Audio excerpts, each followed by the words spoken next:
दोस्तों नमस्कार। ये देखिए, पहले जिस खेत में ढैंचा की फसल बोई हुई थी, उसी खेत में ये धान की फसल लगी हुई है। आप देखिए दोस्तों, किस तरीके से हरी भरी है। और हरी खाद के रूप में ढैंचा किस तरीके से बढ़िया कार्य करता है। इसमें नाइट्रोजन, फास्फोरस, पोटास हर चीज़ की मात्रा होती है। और देखिए दोस्तों, अभी इसको लगाए हुए करीब 12 दिन हुआ है। और ये फसल शुरुआती दौर से ही देखिए किस तरीके से धान की फसल एकदम हरी भरी बनी हुई है। और ये अंतिम तक हरी भरी बनी रहेगी।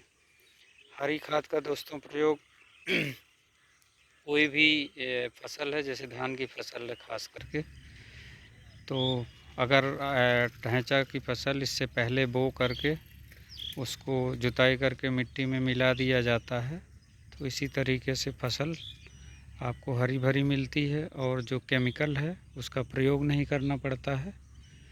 और जैसे है नाइट्रोजन है, फास्फोरस है, पोटास है, इन सब चीज़ों की जो मात्रा है वो हरी खाद के रूप में ढैंचा से प्राप्त हो जाती है। और जो मिट्टी है ये भी उपजाऊ बनी रहती है। मिट्टी आप दोस्तों नज़दीक से देखिए किस तरीके से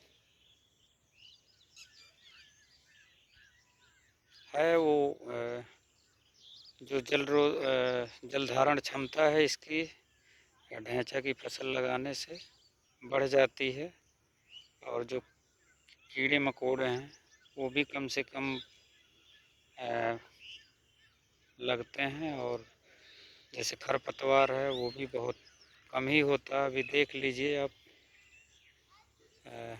धान की फसल लगाए हुए इतना ही कम दिन हुआ है, उसके बाद किस तरीके से इसमें हरियाली है और शुरू से ही ग्रोथ कर रहा है। एकदम हरी भरी फसल है। इसका वीडियो दोस्तों बाद में भी बनाएंगे, आप उसको भी देखिएगा। तो आप ज़्यादा से ज़्यादा हरी खाद यानी ढैंचा का प्रयोग कीजिए। और फसल जो है, फसल का जो उत्पादन है, जो कीमत है, वो अच्छी से अच्छी प्राप्त करिए।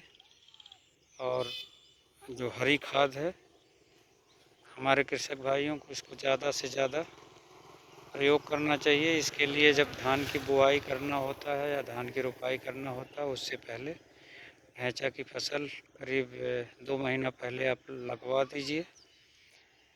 40-45 दिन बाद दोस्तों वो जुताई के योग्य हो जाती है। उसको जुताई करके मिट्टी मिलवा दीजिए। उसके 10-15 दिन बाद उसमें धान की रोपाई करवा दीजिए। तो इस तरीके से बढ़िया हरी भरी फसल आपको मिलेगी। और जो उत्पादन है वो भी बढ़िया होगा। इस वीडियो में इतना ही। जय हिंद, जय भारत, जय जवान, जय किसान, जय विज्ञान।